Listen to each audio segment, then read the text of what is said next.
Hi, welcome to the Hypermobility. I do. Cut. Sheep. Hi, welcome to the Hacking Hypermobility podcast. I'm Luna, I'm Shelly. and we're two bendy mamas. Hacking Hypermobility. This is the one with the crossover. You're in a different room. I am on a little vacation. I needed it. Been in autistic burnout, and I have a friend that bought my plane ticket to the beach, so I'm at the beach. Really? Yeah. Who would do something You ever like have a best friend who's like just kismet that you met, and then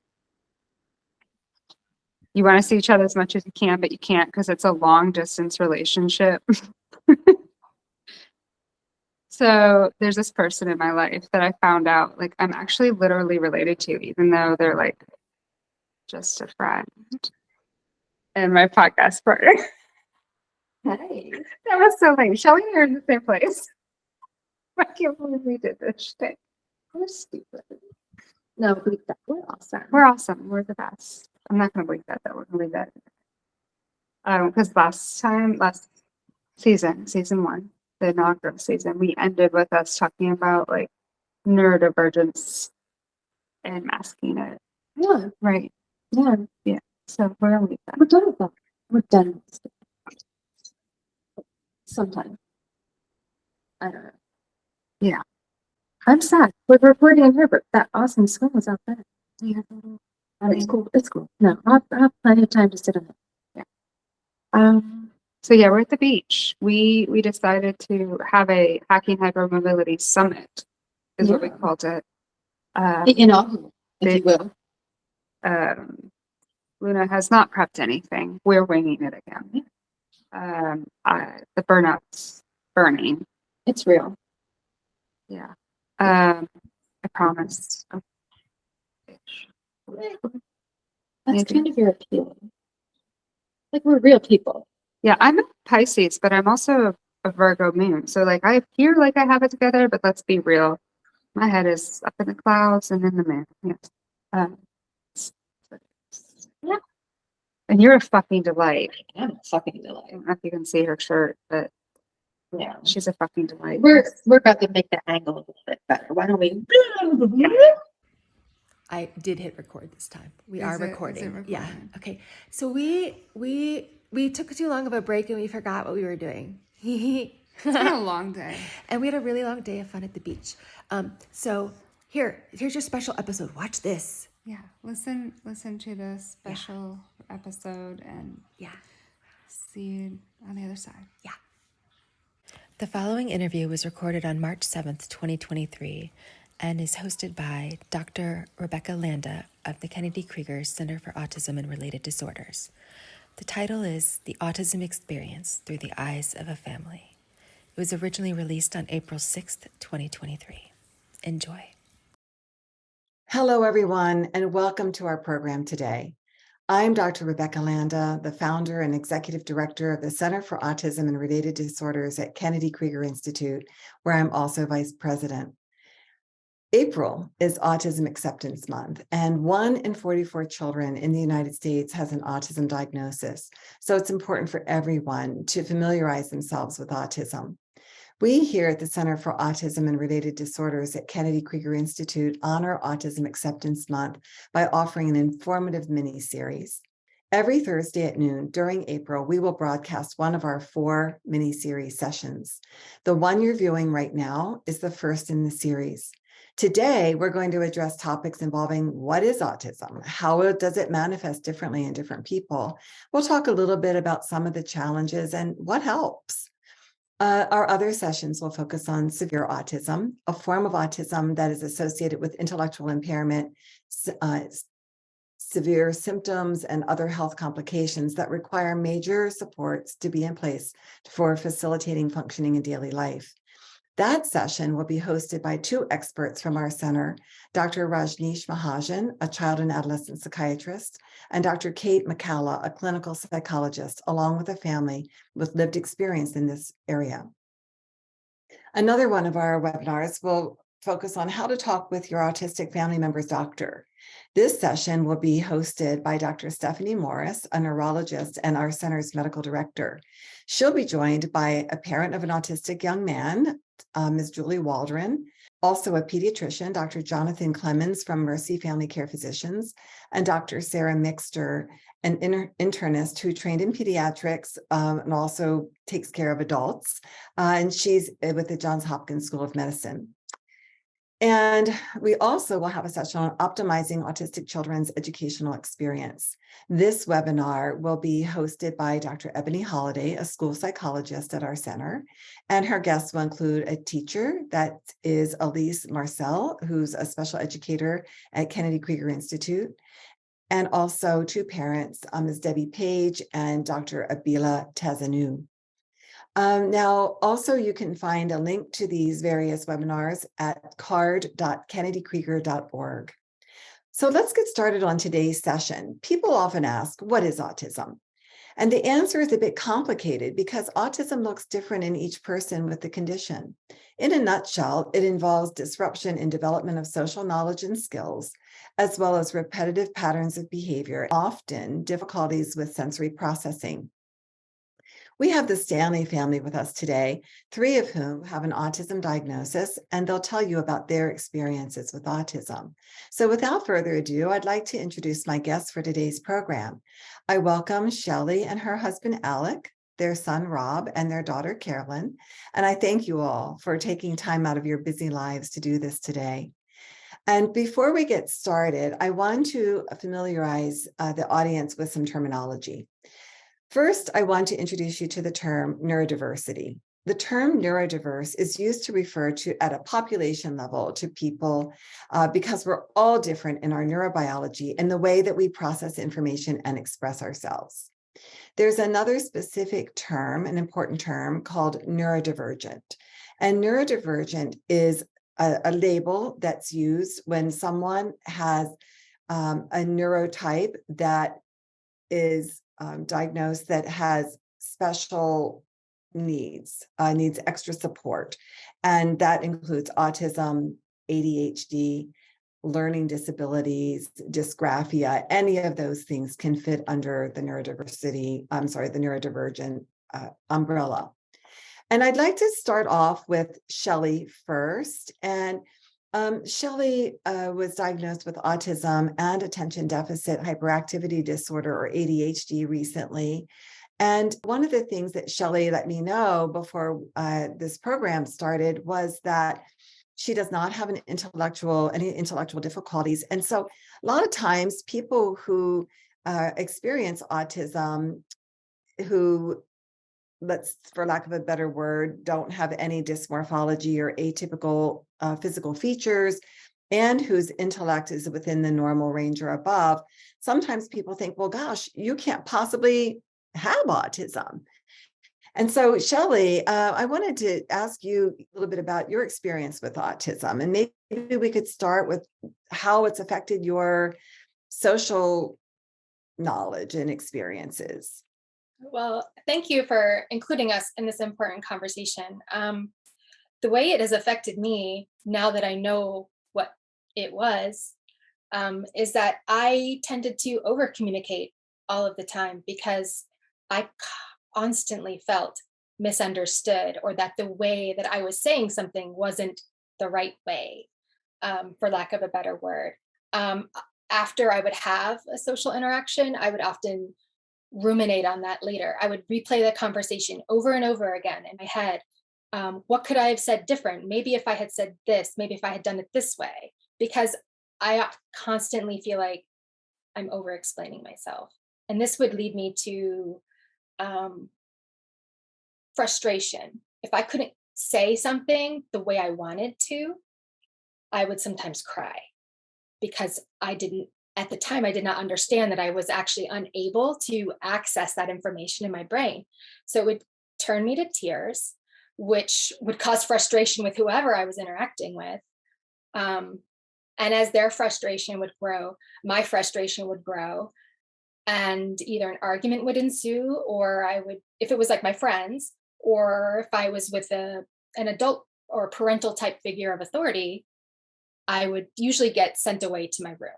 What I'm catching from this is that this social communication processing challenge that autism, created for you, it kind of got you a little out of sync in your communication with other people.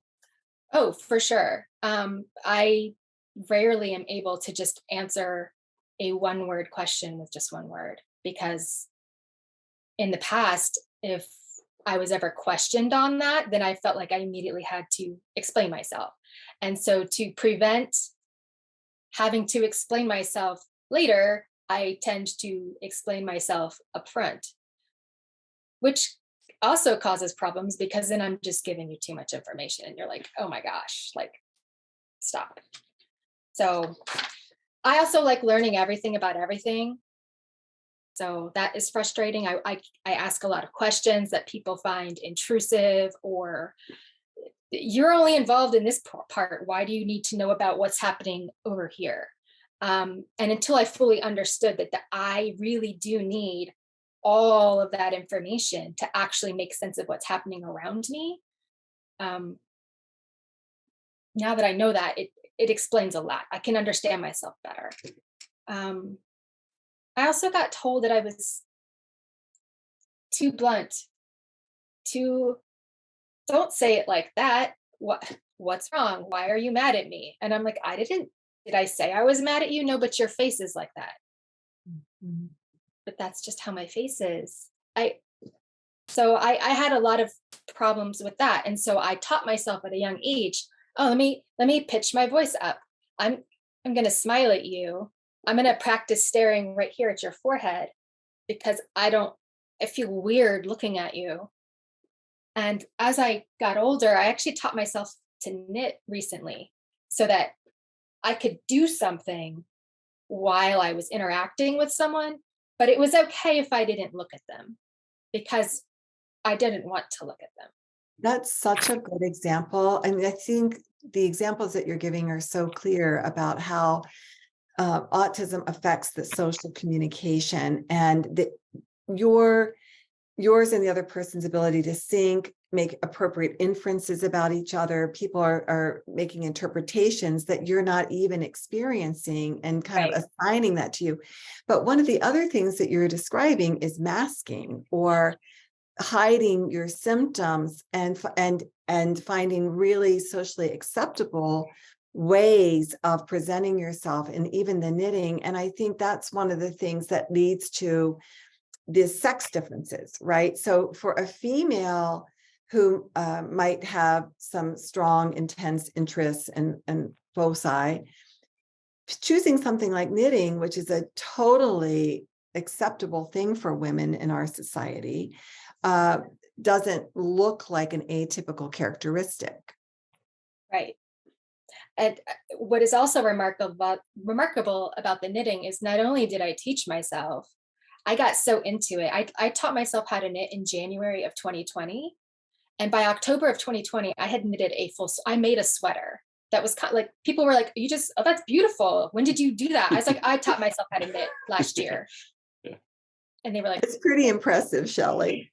And to me, I was like, what? It's just a sweater, Yeah. The other thing I really struggled with is I didn't understand why it was okay for my peers who were males or boys could do certain things or say certain things or act a certain way. But if I did the same exact thing using the same exact words, I got called unpleasant names. I got told I was out of my lane. I got told I should stay where I should go. Like, no, you don't have any, what do you know about XYZ topic? I faced a lot of this when I drove buses in college, which sounds crazy, but I loved that job because it was a route and a routine and I had to be at places on times. And so I didn't know at the time what I loved so much about that job But this is another good example of how autism, this inclination with autism to have patterns or consistencies or routines and that predictability. And when things don't conform with that, there's sometimes discomfort. And in children, sometimes it can be related to behavioral dysregulation or anxiety. Oh, I was just going to say, because I never knew how the sensory situation would be necessarily, and before I got comfortable with myself and asking what the situation was going to be, I was a little hyper vigilant on being prepared for almost any situation.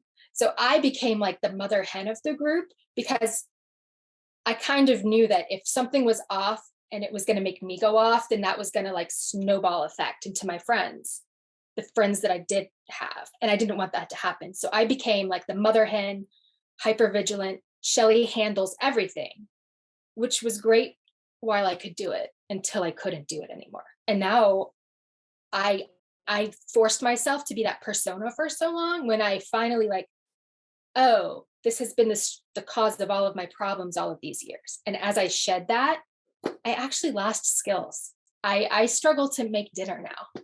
Could we talk a little bit about your sensory processing challenges? Um, Bright lighting bothers me, unexpected sounds.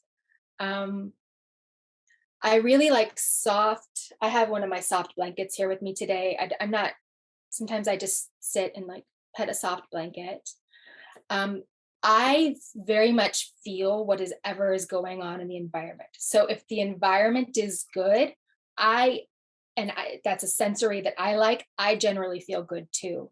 Conversely, I don't do well in situations where there's conflict or people begin arguing with each other. When there's a tense, and if I am aware, once I become aware of it, I immediately go into how can I fix this or what can I do to fix it, which becomes problematic because sometimes people don't want me involved. But I feel like I've become involved. So now I have to fix it, because otherwise my brain is going to like, I feel like I might cause problems within the group. Just Yeah. to give a little clarity to our audience who's trying to Yeah. understand what is Yeah. autism, Yes. thinking about the emotion experience that you have when people are in conflict, do you think that's related to sensory processing or emotion processing? Where do you think that's coming from? I think it's a little bit of both, but my emotional regulation is very disordered. Oftentimes I would not fully understand or be able to fully understand what happened in the situation until hours or sometimes days after the fact. Um, Fully understanding the consequences of even words I've said, where I thought I was being clear about a particular statement or idea or even a decision that he and I make together. Right. We've been married almost 22 years, and the diagnosis has been huge in helping us really, really communicate with each other, because now we really get it. But before, I just blamed myself for a lot of that. I internalized it, and the emotional regulate. Because I never really learned how to properly process my negative emotions, I just kind of always applied them to myself. Anytime there was any type of conflict around, and because I didn't know how to process it, I usually would either shut down or just get defensive, because it just was an anxiety causing situation. Thank you for explaining all that. And I'll just sort of summarize it a little bit for the audience, just to say that Shelly has given some really excellent examples of how autism in some ways can seem so subtle, but the experience within for the person who is trying to process the very dynamic, complex social information and emotional information around them. I mean, human beings come with a lot of emotions and we affect other people a lot. When we're with someone with autism, that emotion processing and it can affect their own emotion regulation in ways that Shelly's explaining here. Shelly, did you have another thought you wanted to add before I move to Rob? Yeah, the only one more thing I wanted to add was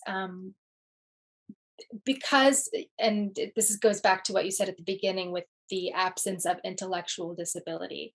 My intellectual capabilities are actually quite high, which causes its own problems because I had that gap in my expressive and receptive language, but people also knew I was super smart. It was very difficult, I would say almost impossible until recently, for me to actually be able to get some sense of, I don't want to say grace, but almost like to be allowed to not be good at something, right? Um, that was, I just want to say that because I had the intellectual gifts, I often felt that I wasn't allowed to struggle in any area. Thank you so much, Shelley, for explaining how much people with autism around us in the grocery store, on the airplane, or walking through the park that we might have an encounter with who isn't, as I said in the beginning, not looking different from anyone else.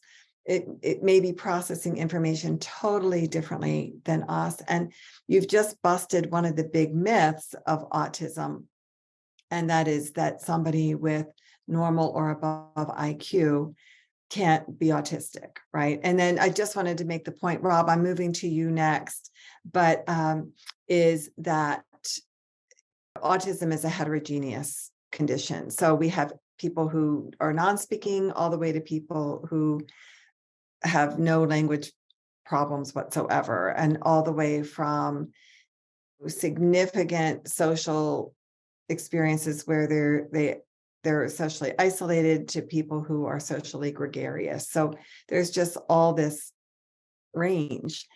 So Rob, welcome and thank you for taking time. Rob's on his break from college. Can you tell us just a little bit about yourself? Yes, I am obviously, as Dr. Landon just said, I am in college. I attend Millersville University of Pennsylvania. I am a sophomore since I took a gap year before I was a freshman, and I study meteorology at Millersville University.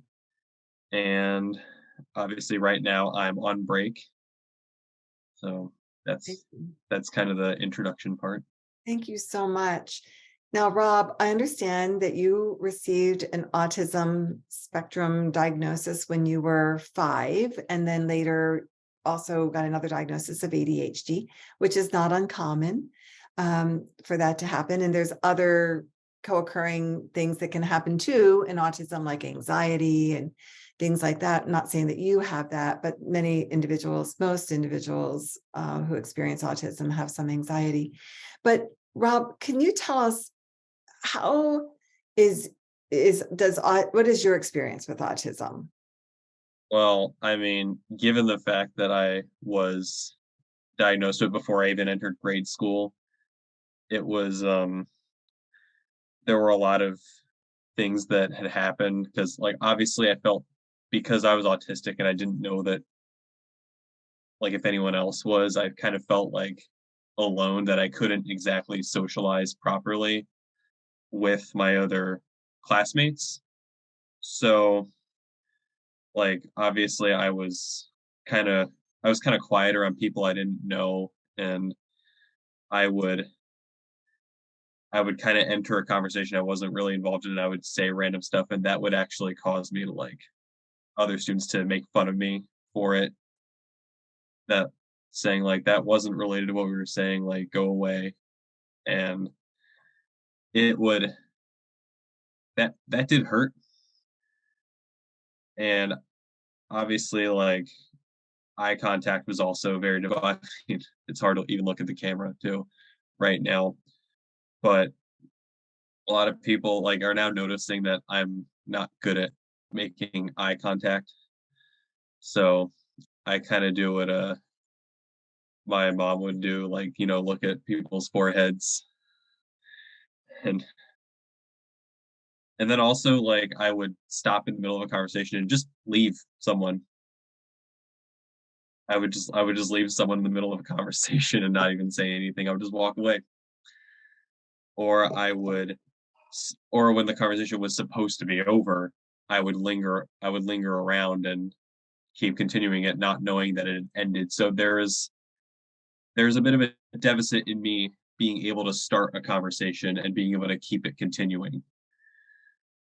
And yeah, that's sort of that's been a problem for a long time, actually. Um, and often my tone of voice won't match what I say. I'm a very monotone speaker. Like, I don't really sound excited when I am excited, but that's just how it is. And I don't really try to control it because like I let people know when like I'm close with them. I don't really tell people that I am autistic unless I'm like really good friends with them because obviously being made fun of is not something I want to have to put up with. Um, and there actually are people I go to school with who are also autistic and have the same like struggles as me. Like I just wasn't confident enough to let people know about it until actually a few years ago. So Rob, this is, an extremely candid sharing that you're giving us and helping people to understand how the inner life experience of somebody who's autistic is. And you're mentioning being with other people. Do you, if you were with people who fully accepted you for who you are and didn't judge it if you said something off topic or if you left in the middle of a conversation, uh, would you want to be with people? Do you want to be with people like that? yeah, so like Yeah. people who accept me for who I am, there are people who do accept that. Like honestly, at first they were like, okay, it's kind of weird that he's going off topic, but it eventually became like they eventually just accepted it that I do that sometimes, even though I never really like fully explained why. But I'm just really glad that I'm still friends with those people.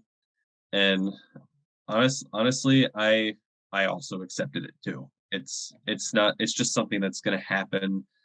I'm not like obviously I try to avoid doing it as much as possible because like I genuinely want to be able to talk to people without me bringing up something I'm extremely interested in that no one else would even know a clue about. Exactly. And thank you so much for sharing that. And I think you're another really perfect example of how somebody with autism who has an interest in something that they really passionately want to pursue. And look at you, you're pursuing it for your college major and you're loving it. Yep. Congratulations. And I really appreciate you sharing too about the fact that you want friends. And many autistic friends of mine often tell me that they feel like a stereotype of autism is that autistic people don't want friends and they want to be alone. And that just like anybody in the world, we have people who are introverts and extroverts, that just because you do or don't have autism doesn't take you off that temperament scale. So, we have to accept that there's going to be, neurodiversity within the autism community itself. Definitely. It's kind of funny because I do in fact like have I do obviously have friends that I spend time with, but there comes a point where I just need to recharge. And there are some people I know that never really understood that because they're like, oh, if you're friends with me, like, why won't you hang out with me every chance you get? Because I don't have the capacity to deal with it 24/7. Rob, you just hit on one of the things that I was hoping to get to soon. And thank you for bringing it up right now. What helps? What helps? Shelley mentioned having a hobby that excuses her from some of the social requirements, like looking at someone in the eye. And also that's very soothing, even especially alpaca yarn, right, Shelley? That's so soft. I'm also a knitter, but also for you, Rob, needing those breaks. And knowing that you need those breaks and honoring those. And then also you said something that helps you is accepting who you are. Yeah. So important. Right. Carolyn, I'm going to hop over to you, please. And could you just tell us a little bit about yourself? I'm Carolyn. I'm a junior at Annapolis High School. I am in the Apex Arts program for Anne Arundel County. So I basically go to school to do art for fun, for like extra, all that stuff. And like I have art behind my mom and like all over my walls. So like, even though that stuff back there is pictures, there's like art all over here. And so all that stuff. Yeah, I got evaluated in January. Yeah, January.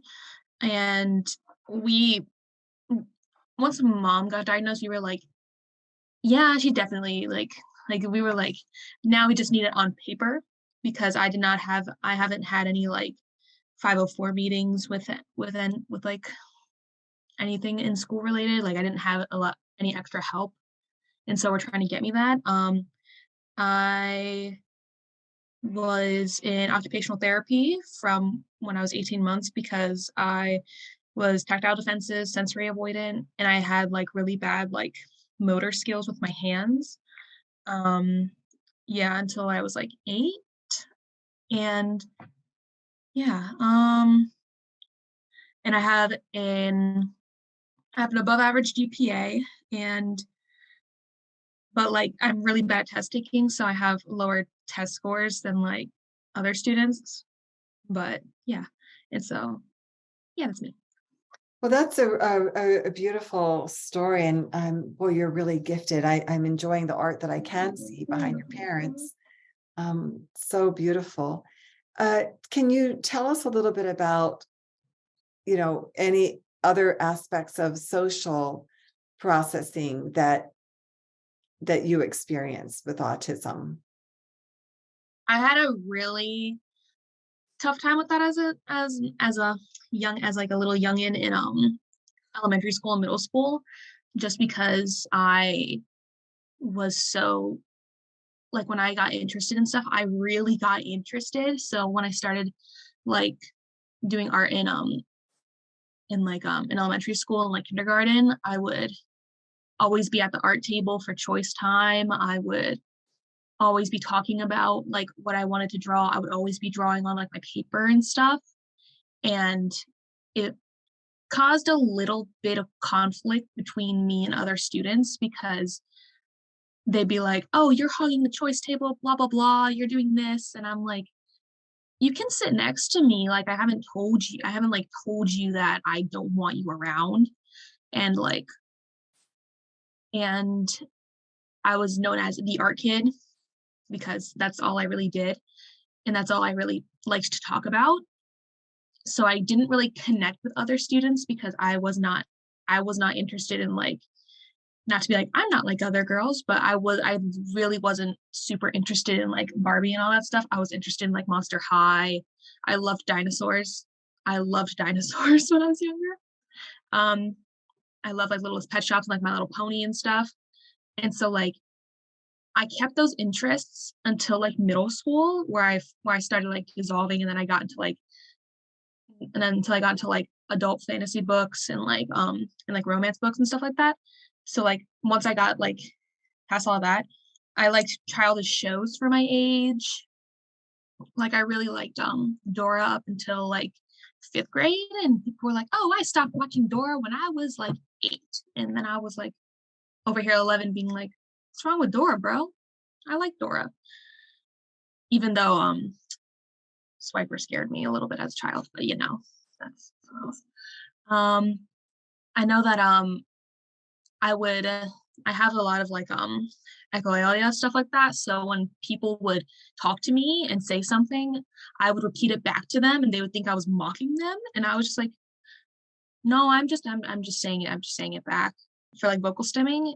on top of like the me only being interested in certain things and not being able to connect with other peers, when I did get the chance to connect with peers, I had issues with being mistreated because I had problems telling like people's intentions with me. So like I would have specifically problems with in elementary school. Like I had friends who, now that I'm older, I'm like, they did not treat me very well. I didn't realize how much that like it caused me to internalize a lot of stuff. So I ended up like masking from a pretty young age because I was just like, oh, I can't say this, I can't say that, I can't do this, I can't do that. So I was pretty much playing it by ear my entire childhood. And so then when I got to middle school, that's when like my anxiety got really bad. So because like I would be like, I'd get like stomach aches and like when I like my heart was beating and my heart would beat really fast. My heart was like running at like 25 million miles an hour all the time in middle school, and that is not good. And so I didn't realize that until now. So now I'm like, I had really, really bad anxiety in middle school because of how judged I was in elementary school. I did not want that to be my reality for middle school. Part of me like just kind of like shut off for a little bit. I went to like until because I was in Apex Arts for middle school too, until I was in art class, and then I could like and I could decompress and like be in my happy place. And so like it was just very stressful being with kids who were just unpleasant to be around. And then they're like, oh, you're good at math. Do you have answers? Can you give me this? And I'm like, no. People were like, she's mean. And I'm like, I'm not mean. I'm just being forward with you. Like people did not like that I was, as mom said, like how she was told she was too blunt. And I became known for being very blunt and being very honest. There's not much space to lie in here, and I don't really like lying. So that's like most of it. Carolyn, thank you so much. And you revealed so many things about how difficult it is with reading other people's minds and being able to anticipate what they're thinking, and then how much people judge other people who aren't behaving exactly like them or meeting their expectations, and then bullying them. Both of you, Rob and Carolyn, have experienced this bullying in many ways. So has Shelley. And this causes a lot of internal suffering, and it affects the whole dynamic of relationship building. And so I'd like to transition over to you, Alec, for a minute and ask you for your advice for other people about how can people who are either family or friends or coworkers of someone with autism help, make life a higher quality experience and also create more acceptance?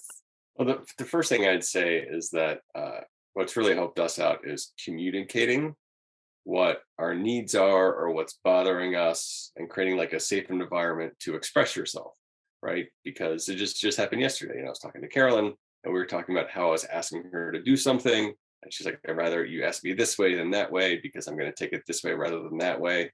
Or I just have to get used to over explaining sometimes, right? Is that, my family's going to talk to me a certain way, and I'm going to have to understand that and, get used to it. And we all have to, learn how to live with each other, and, my own idiosyncrasies that annoy them. So I think it's just a combination of communication and patience, and that, everyone is different and everyone works differently and everyone has their own, personal special qualities. So, at work, I work with different types of people. Probably some are artistic and some are not. And they're better at different things. Just finding out what is someone better at than another person is better at, and just working to their strengths. I'm going to also add to that. For me, before I knew I was autistic, I just thought I was rude sometimes. And maybe it is perceived as rudeness.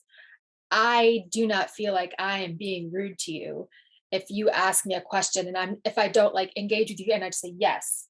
in the past, if I had answered just kind of quickly with like a yes, then he would be like, are you sure? What do, and so then Right. that would start a cycle of, yes, I'm sure, that's what I said. Oh, but your face was this and this.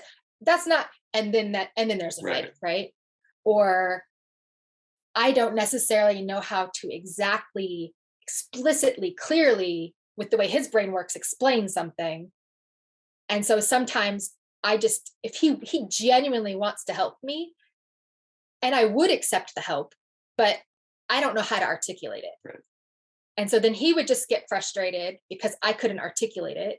But then I also would get mad because and now that we know that, now he can just kind of look at me and we just do this little thing and I'm like, and he's like, Right. oh. Right. Yeah. A lot of times when, my family or even people at work appears to me like they're having problems doing something or figuring something out, instead of coming in trying to help them, I'll say, do you want help? And a lot of times, my family will figure it out on their own, and then they'll just take their time to do it. And and sometimes they'll get to the point where, okay, now I'm going to go ask for help. But just have to let them be themselves. It's opening the door to let people tell us about their own preferences, rather than us making those inferences and expectations. Yep. Rob Mhm. and Carolyn, what helps you? What can your classmates, your teachers, what can people do to make your quality of life and experience more pleasant? For me specifically, I just ask for patience from people. And because I also have like really, really bad sensory issues, I ask that like I don't like yelling. So I'm just kind of like, y'all are up here. You need to be like way down here. And I also am very touch adverse to some things. So I'm just kind of like, maybe get clothes for me that feel like this, not this, because I hate velvet. It's so bad. I hate velvet. I also just kind of like tell people how I feel. And so because I'm like, hey, I'm feeling like this, blah, blah, blah, blah, blah, blah. They're able to like do that with me. And then that can help me understand them as well as them understanding me. And people just being like, what can I do to help? Like just kind of asking me, what can I do to help rather than being like, I'm going to try doing this for you if I did not specifically ask for it. Because I find when like people hug me suddenly, I'm just like, don't touch me. But when it's easier when I'm like, I want to initiate physical touch. I am better with reacting to certain things when I am the one who's like, I want this. I'm gonna initiate this with you if I'm feeling blah blah blah. You can do this for me when I'm feeling bad. It's just kind of like making sure that you and the other person are on the same page, because I don't like leaving people in the dark about how I'm feeling, especially if I need help. So it's just kind of like being open and just being like, if you don't accept me, that is your problem. I am going to do this to help me and help you. Yeah. Thank you for that. Rob, are you getting ready to share from your perspective? I'd love to hear what you're thinking. I was gonna say, when people like when my friends like were to offer me help or something, I ma- I usually try to make it clear that I only want the help if I ask for it, because I don't want people to feel obligated to just help me even when I don't need it. Because then it's like, well, you're wasting your time helping me for something I don't need help with. And it's like that's honestly something that I realize I should have like gotten across like many years ago, because that was actually another trouble I had in high school. And I would get defensive when I would say I don't need the help, even if even if people try to convince me that I do. And there's also like this thing I have where when people just start when people just start yelling at each other and arguing and I'm like not part of it, and there's all this drama going on, I just try to stay by the sideline because I don't like engaging in conflict. I don't super loud noises stress me out, and that happens when people argue, they start yelling at each other. So I you I usually try to like just stay out of conflict entirely if I can avoid it. That's why I sometimes avoid talking about serious stuff, 'cause I'm just afraid of the reaction I'm gonna get.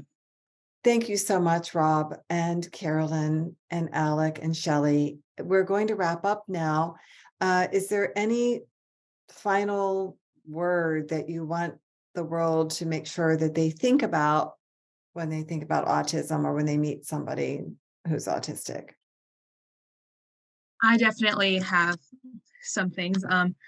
I just we're human, like when you think about like me being autistic, I do not want you to like only think about me as autistic, because even though that is a really big part of me and it affects my daily life, I do not want that to like hinder, I guess, your thoughts of me. I also really wish that like certain places were more like sensory friendly.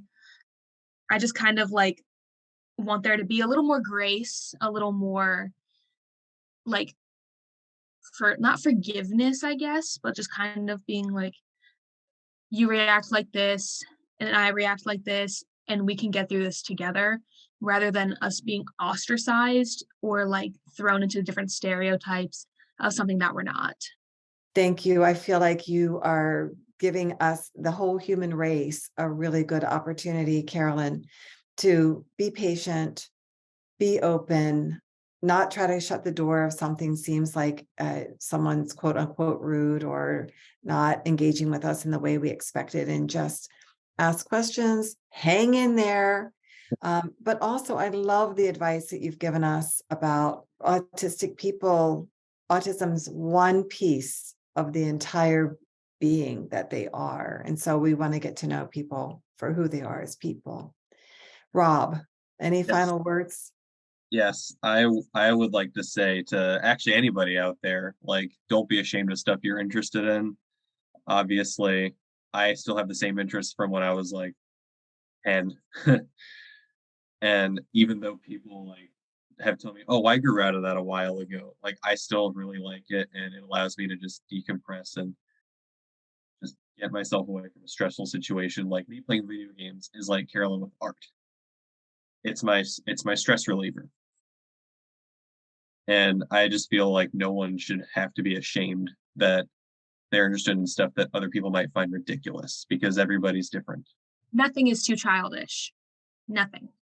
Thank you. I'm going to go to Shelley and then Alec for the final words. Shelley, anything from you? I just want to say that when we open our hearts and minds to include everybody, even those who are different, all of those who are different, everyone, we can all of us benefit from that, right? No one wins when we exclude or ostracize any group of people. And that's inclusion is really the way forward. Everybody belongs. We belong. Thank you. Big, powerful thoughts. My final thought's not going to be as eloquent as that, but I'll just say, when you're out there interacting with people in the world, people could be having a hard day, people could be having a meltdown, for all kinds of reasons, parents with kids or teenagers or whatever. So, be kind to one another. And if you're having trouble communicating with someone, maybe slow down and figure out what actually the problem is. Ooh, that's Thank good. you so much. Thank you. I'm going to close by thanking each of you so enormously for the time, the thoughtfulness, the depth of what you've shared. And then to let the audience know that there's going to be a webinar by Dr. Brad Schlager. He's the president and CEO of Kennedy Krieger Institute in April. That's going to focus on autism also. And it will feature 3 of the experts from the Center for Autism and Related Disorders at Kennedy Krieger. And I think you're going to be really interested. It will be at wypr.org. And it's called Your Child's Brain Series at Kennedy Krieger. So you can find it at Your Child's Brain Series at kennedykrieger.org/YCB. And also on the ypr.org website or wherever you listen to podcasts. So thank you all, the audience, for staying tuned with us today. And I appreciate the Stanley family enormously. Thank you. Thank You're you. welcome.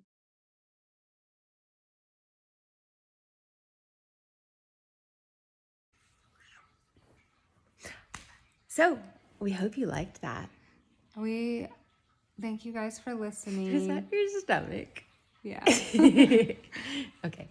Go She ahead. fed me cheesecake. I did. I fed her cheesecake. It was good. Um, I didn't make it. no. But yeah, so we're having a live tomorrow if you're watching this in real time or listening, where we're gonna do a Q&A and talk about what we're gonna do for season 2. We want some input. Yeah. Yeah. And also we're just gonna get ready to go now because we're tired. So we hope you have a healthy hypermobility day because Lord, we are struggling. We hope you do better. Yep. Bye. Bye. That's for you, Tiffany. And anybody who's wondering, I got it from The Good Place. Maya Rudolph as a judge. Bye. Bye.